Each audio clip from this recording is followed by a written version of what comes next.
Deuxième baisse d'affilée pour le chômage. 20 000 demandeurs d'emploi en moins en avril. La France en compte tout de même 3,5 millions.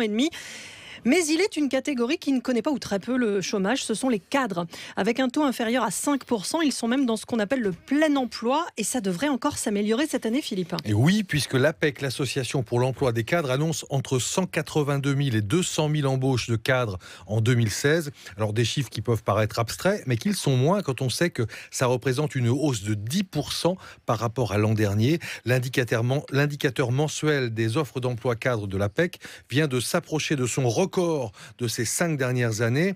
Plus de la moitié des entreprises envisagent de recruter au moins un cadre au deuxième trimestre de cette année. En vedette l'informatique, dont les offres sont en croissance de 14% sur un an, et la recherche et développement également en croissance de 14% sur un an. Bonjour Thibaut Géminiani. C'était pas facile, excusez-moi. Bonjour à tous. Soyez le bienvenu, vous êtes directeur général de Cadre Emploi. Comment expliquez-vous ce faible taux de chômage chez les cadres, alors que, il faut le rappeler, pour l'ensemble des Français, c'est autour de 10%. Oui, effectivement, le taux de chômage exact des cadres, c'est 4,7%, donc vous avez raison, c'est le plein emploi. Et on l'explique parce que, en fait, c'est assez simple, il y a deux moteurs sur le marché de l'emploi en France.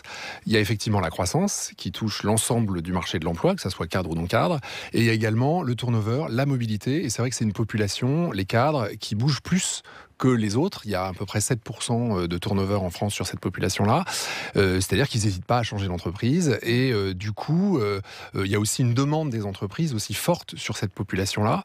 C'est-à-dire des populations d'encadrement, des populations d'experts dont on a besoin dans l'ensemble des entreprises. Même dans l'industrie, on parle souvent de la désindustrialisation de la France. On a besoin de cadres pour, pas seulement encadrer d'ailleurs, mais pour accompagner les autres types de populations. Donc c'est vrai que c'est une population qui va bien depuis longtemps. Oui, ce qu'il faut dire, c'est qu'effectivement, cette exception des cadres, oui, elle ne date pas d'hier, elle ne date pas de 2016. Non, et d'ailleurs, merci de parler de l'emploi des cadres à la radio, parce que c'est vrai que souvent, on parle de l'emploi en général. Or, il n'y a pas qu'un marché de l'emploi, il y a différents marchés de l'emploi.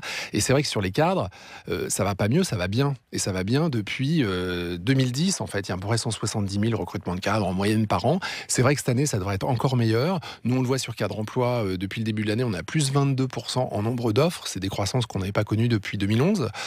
Donc, il y a une dynamique.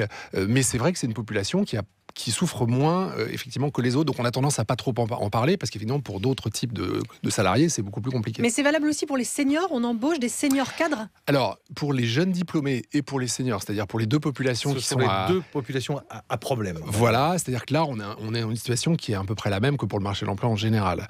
Même si quand la croissance est là, et c'est vrai que on l'a vu au premier trimestre, il y a une croissance de 0,5%, donc un des deux moteurs dont je parlais tout à l'heure a repris, on devrait avoir une croissance d'1,5% cette année, donc ça veut dire quand en France, on arrive à avoir une croissance supérieure à 1,5%, il y a de la création d'emplois. Donc quand ça va mieux aussi sur le front de la croissance, ça va mieux pour les deux extrémités du marché de l'emploi des cadres, c'est-à-dire pour les jeunes diplômés. Et là, on le voit, on a plus d'offres de jeunes diplômés sur le site. On sent bien aussi que, et c'est ça dont on parle pas très souvent, les entreprises ont du mal aussi à trouver des cadres. Vous avez parlé de l'informatique tout à l'heure. L'informatique, on est dans une situation quasi pénurique. Donc on ne trouve pas de cadres. D'ailleurs, nous-mêmes, au sein de Cadre Emploi, on a dû créer un autre site, un site qui s'appelle, c'est un petit frère de Cadre Emploi qui s'appelle Choose Your Boss, pour les informaticiens, parce qu'en fait le rapport... Choose Your Boss, ça dit bien son nom, choisissez votre patron. Je suis désolé, c'est anglais. Ça se dit mal, non? Ça dit mal son nom, parce que c'est pas français. Parce que c'est pas français, donc choisis ton patron. Et ça veut dire que le rapport de force, il s'est complètement inversé, et c'est plus l'entreprise qui sélectionne finalement les cadres, mais c'est carrément les cadres informaticiens, c'est plutôt ce qu'on appelle les geeks, qui vont sélectionner s'ils acceptent de rentrer en contact avec telle ou telle entreprise, parce que comme ils sont sursollicités, puisque c'est un marché pénurique, eh ben, ils ont le choix. Et donc, on leur propose effectivement d'accepter ou non de rentrer en contact avec les entreprises. Est-ce que ça va avec une augmentation des salaires ? Pas spécialement. Alors c'est ça que les cadres ont compris en fait. C'est-à-dire que un cadre sur deux est ouvert aux opportunités parce que tout simplement au sein de son entreprise, les salaires augmentent peu. Donc, pour gagner plus, il ne faut pas spécialement travailler plus, il faut bouger quand on est cadre. Et c'est l'assurance de pouvoir avoir un gain de salaire suffisant pour prendre le risque de changer de job. Gain de salaire suffisant, souvent d'ailleurs quand on fait des études, ils disent que s'ils n'ont pas au moins 20% d'augmentation par rapport à leur salaire, ce qui est énorme, hein, ils ne bougent pas ou ils prennent moins le risque. Donc, du coup, au niveau évidemment des salaires, alors c'est vrai qu'on n'en parle pas non plus énormément, parce que le salaire moyen d'un cadre, c'est 4 500 € brut par mois. Hein, donc ça nous rappelle un peu un terme, on a vu un certain président de la République de parler des riches à l'époque. Mais c'est vrai que les cadres ont des salaires qui sont quand même élevés.